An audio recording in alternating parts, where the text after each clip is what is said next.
founder and CEO. When we started the company in 1990, the original goal of the company was to become a local parts provider for the industry. Now, at the same time, we noticed that in order to run these 3D printers, that was one of the first SLA printers in Europe, we also needed a lot of software which was not available. So in order to solve our problems, we decided to start developing that software ourselves, in-house, and only for in-house use. In a second phase, we noticed that other people in the industry were suffering from exactly the same problem, so we started to commercialize that software. The third element that we started with at Materialise is we saw immediately the benefits of 3D printing for medical applications. So also there, we initiated already software developments in the medical field with the goal of later on produce medical components, patient-specific components. As a company, we have a mission statement, and the mission statement has not changed in the past 29 years. As Joris explained, we want to go for a better and healthier world. We want to really try to improve the world by trying to find meaningful applications of 3D printing. From a Materialise perspective, we bring our knowledge on 3D printing, but also our software and hardware infrastructure to the table to help enable that goal. That was way back in the 90s. Where are we today? Well, our logo says innovators you can count on, so we are very passionate about innovation. Looking at the number of patents, you can see why that is the case. In the meantime, we've grown to a plus 2,000 people company on a global scale because it's important for us to be close to our customers. We have around 26 offices in 20 different countries in order to be close to our customers. And if I have to explain you what the core competences of Materialise are, well, actually they are threefold. First of all, 29 plus years of experience in 3D printing itself, combined with a strong engineering background, both industrial engineering but also medical engineering, and software development to help those to automate. And it's especially in areas where we can combine all these three core competences, we can create quite innovative applications for 3D printing. In order to illustrate, and I think that's also the first use case I want to bring today, let's look a little bit at eyewear applications. Normally, when you go and buy a new pair of glasses, you get your eyes measured, you choose a frame, and then they put the lenses into your frame. Actually, there are better ways to do that, because the position of the lenses in front of your eyes highly determines how well you will see. So by an optimal position of the lenses, you can actually see better. So together with Japanese lens manufacturer Hoya, we've come up with a system that is lens-centric, which means, first of all, we position the lenses in the best possible way, and then we wrap the glasses, so the frame, we wrap that around the lenses, meaning that the glasses themselves are unique. It fits exactly to the shape of the patient. In order to realize that, we developed hardware that is placed at opticians with Hoya stores, where the customer can actually choose the type of frame he wants, but it's not that frame. We will print a frame specifically for his face and for his optimal position of the lenses. So it's an example of mass customization, but the fact that the glasses are 3D printed doesn't really matter. There needs to be an added value, and in this case the added value is that you see better. Whether it's produced with 3D printing or with traditional manufacturing is not really an issue. So this is an example of our three core competences and how we can use them to bring innovative solutions to the market. So how do we then bring other solutions to the market?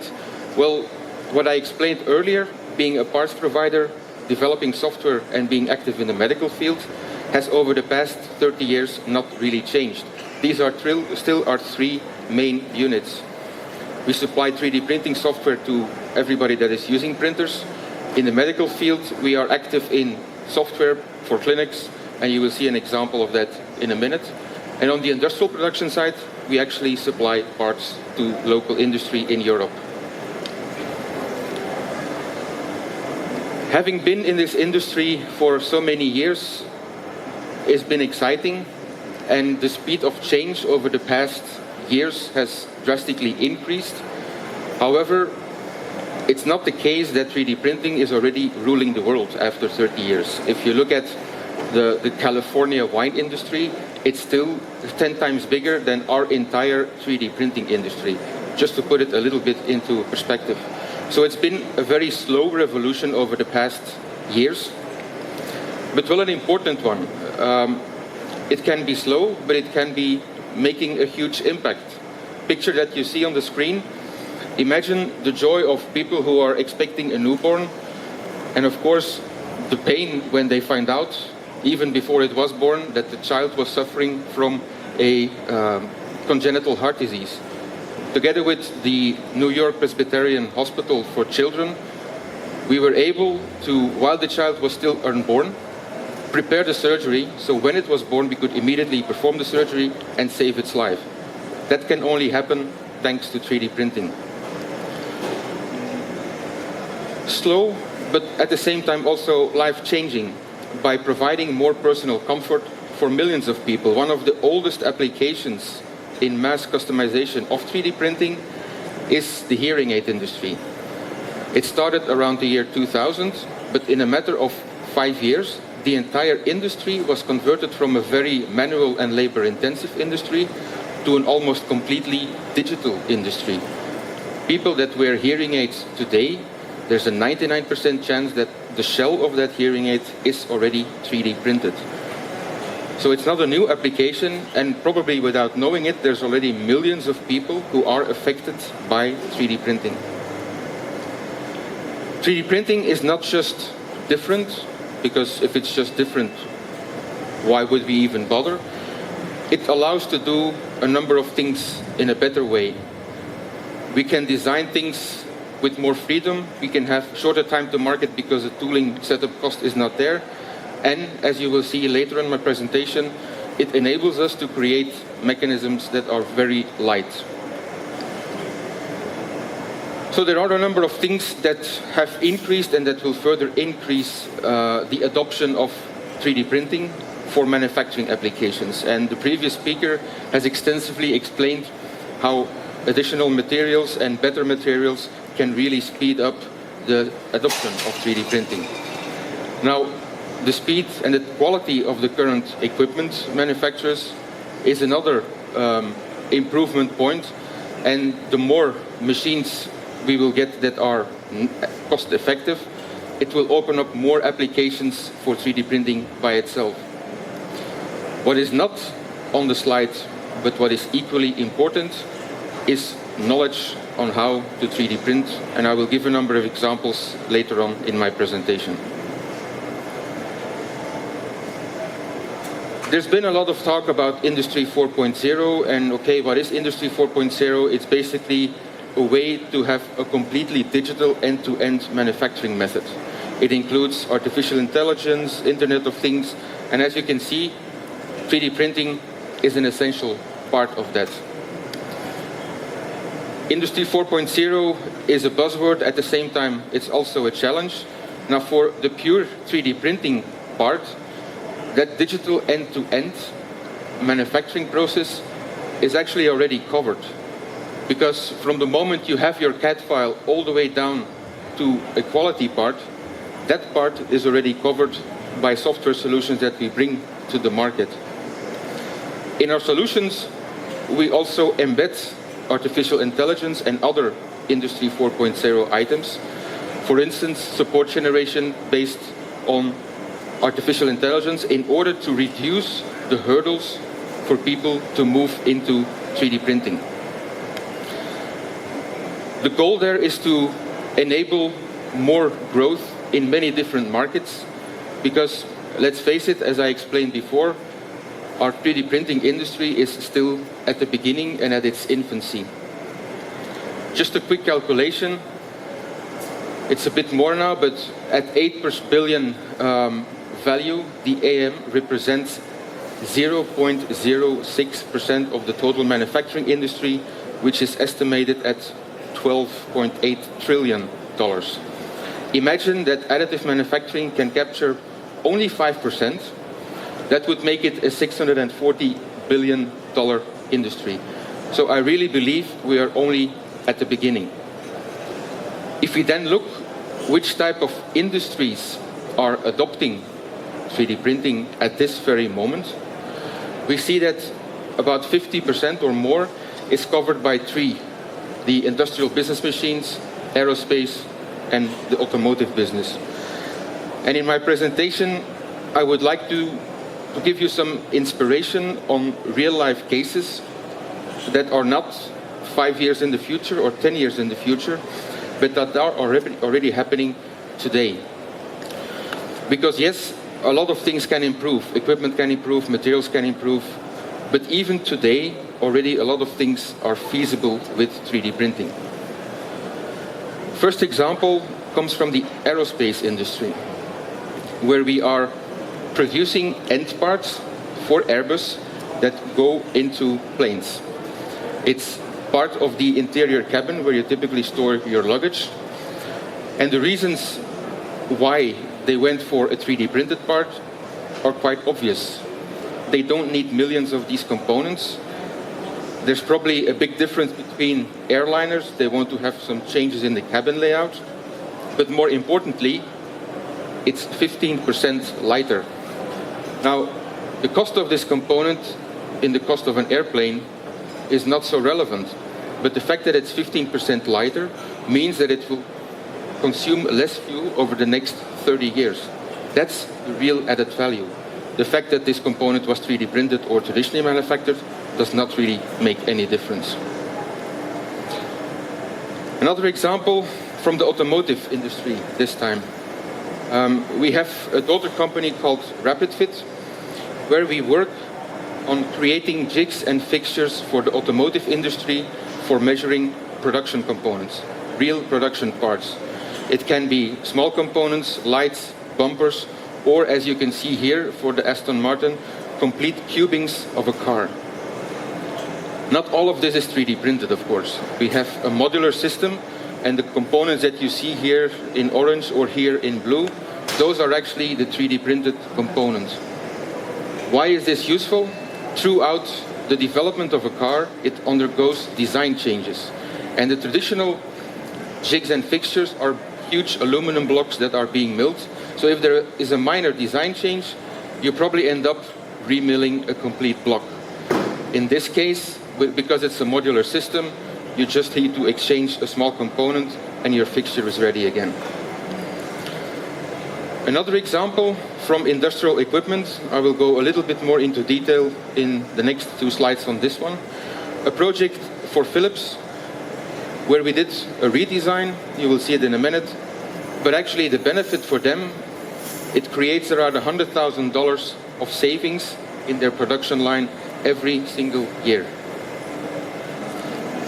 And how do we organize that? Well, the true component where we bring, on one hand, the needs of the customer. They know, of course, best what type of functionality they need, together with our knowledge on 3D printing. And once we combine these two, we come to what we call a co-creation session, where we combine the knowledge of 3D printing into the design of the component. Because as the previous speaker explained, it's important before you actually start your design to think about which technology you will start to produce these components.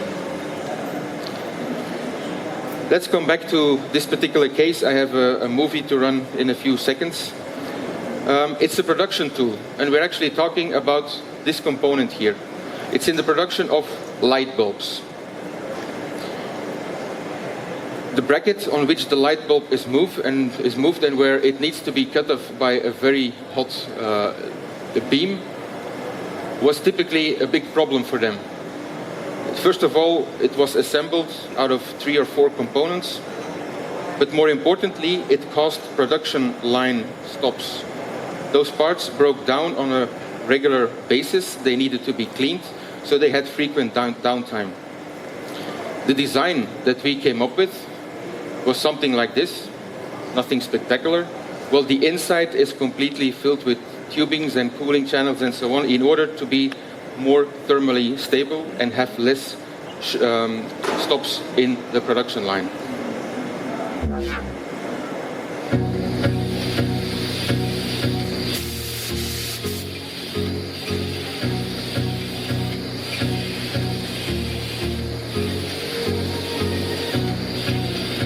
This is the component. We hebben ook gekeken van wat is eigenlijk allemaal mogelijk met 3D-printing en dan vooral in metaal. Dus we hebben een samenwerking aangegaan met Materialise om onderdeeltjes te printen in metaal. We need to see the production. We need to go in there and understand what all these people are facing all the time in their production. So we were going at their facility, looking around in the production, talking to a lot of machine operators as well. And this brought us to certain applications that we thought were interesting to look at, where 3D printing could indeed bring an extra value. De originele onderdelen die braken regelmatig af. Dan hadden we een machine stilstaan, moesten stukken weer hersteld worden, terug op de machine plaatsen, dus we hadden eigenlijk heel veel verlies. Materialise heeft eerst een opzet voor ons gedaan, dus ze hebben de eerste ontwerp gedaan van het nieuwe lampentafeltje. Dus dat hebben we dan getest op de machine. Mensen, techniekers en operators, zij kwamen zelf met ideeën. Ze zagen het nut in van dat nieuwe onderdeel. En zij kwamen zelf met ideeën van kunnen we dat stukje of dat stukje er ook niet bij nemen. En zo hebben we van 3 of 4 verschillende onderdelen 1 onderdeel gemaakt. Dat hebben we dan zelf in huis gedaan, de redesign verder, in samenwerking met Materialise. Wat we zien als voordeel, we merkten na 3-4 maanden dat er nog niets aan dat onderdeel moest gebeuren. Terwijl andere conventionele onderdelen, die waren al eens afgeweest en die hebben we moeten reinigen. Bij deze onderdelen hebben we dat helemaal niet gehad. We zijn van 3 onderdelen vroeger, zijn we nu naar 1 onderdeeltje gegaan. Dus we moeten nu ook minder onderdelen op voorraad gaan leggen, dus dat ook meegenomen is. En binnen de 10 werkdagen heb je een onderdeel.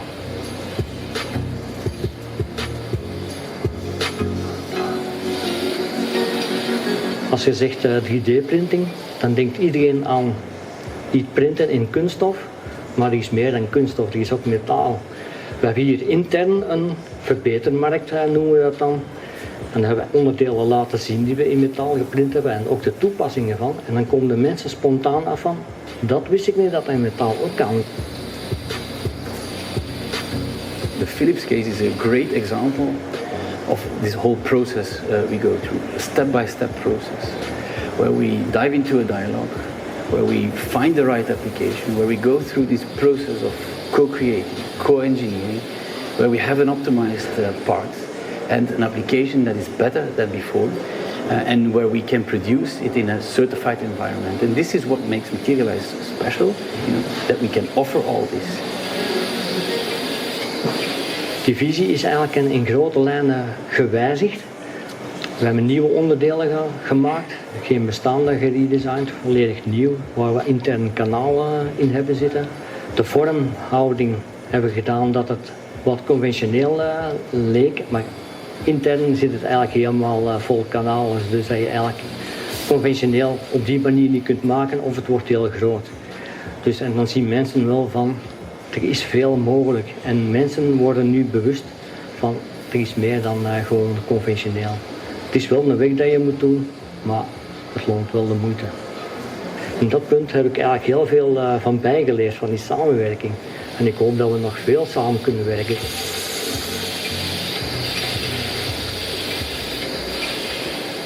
So I hope that from this movie you get some inspiration. By doing one case with Philips, it has triggered some change of mind within the entire company to look at it in a different way and not just as replacement parts, but how 3D printing can actually contribute to their entire production process. Another example that is already available today is a case we did together with Volvo, where the jigs to glue the logos on the car, for the laborers, I think one of those jigs easily was about 25 kilos, so from a pure ecological perspective and from an ergonomical perspective, it was a quite big hassle for the laborers. But there were also issues with accuracy, cost, lead time, repeatability. So the challenge there was to create a lightweight gluing jig that makes sure that there is still accuracy and repeatability, but at the same time you're working on a real car, so you don't want to ruin the paintwork of the car. So these were the challenges, and there was no one solution fits all. So in this case, we really did a combination of different materials, different designs, carbon rods, but if you see what we gained there for Volvo, a 64% weight reduction, a serious cost reduction, and at the same time also a lead time reduction. Another application, again from aerospace, in a plane there are many tubings, pipings, cables, and these cables can become a mess. So what Fokker, a Dutch company, tried to develop was a kind of twist wheel to combine these wires in a few holes like you see here. The original design was done for casting in polyurethane, and then additionally there were snap fits connected to the part, but that's exactly where the problem was. The assembly caused issues of breaking. So what we did together with them is to redesign, and the hinges were now built in one go with the machine. So no more assembly needs, no tooling costs, and no and lattice structure interior as well, because indeed weight to strength is important if you're talking about aerospace. Last example that I will show, and you will also see this part at our booth at G03, is a project we did together with Atos. Atos is a Spanish company who is active in satellites.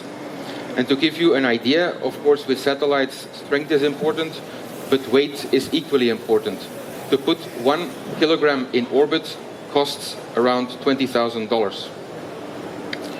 The challenge that we faced is to have a redesign of the part that you just saw, but still optimizing the weight by creating lattices, but at the same time also make sure that it was millable afterwards because it needed to be machined, and to have an optimized material distribution for space activity.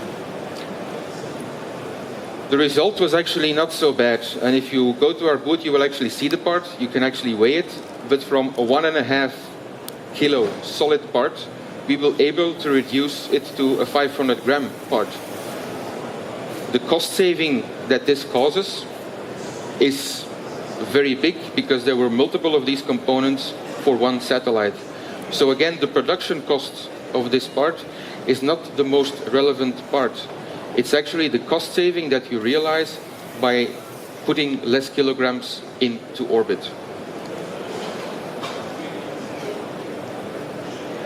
What I want to conclude with today is that I strongly believe that AM has a big future, and there will be new improvements on equipment, materials and so on. But there is already a lot that we can do today, whether it's on mass customization, whether it's in medical field, but also for end-use production. And at the moment, most of these applications are indeed in aerospace and medical, because that's typically where you can realize the biggest cost savings. But as prices of materials go down, as machines become also more performing, other, let's say, more mass markets like automotive will open up. At the same time, even today, a lot of things can already be done. But for me, the missing link is really combining the knowledge on what the component needs to do with what 3D printing can do. And the mechanism we have in place there is co-creation. I started my presentation with a slide of 1990. I want to end it with one slide about 2020. We celebrate our 30th anniversary next year. And every 2 to 3 years we also organize a World Summit.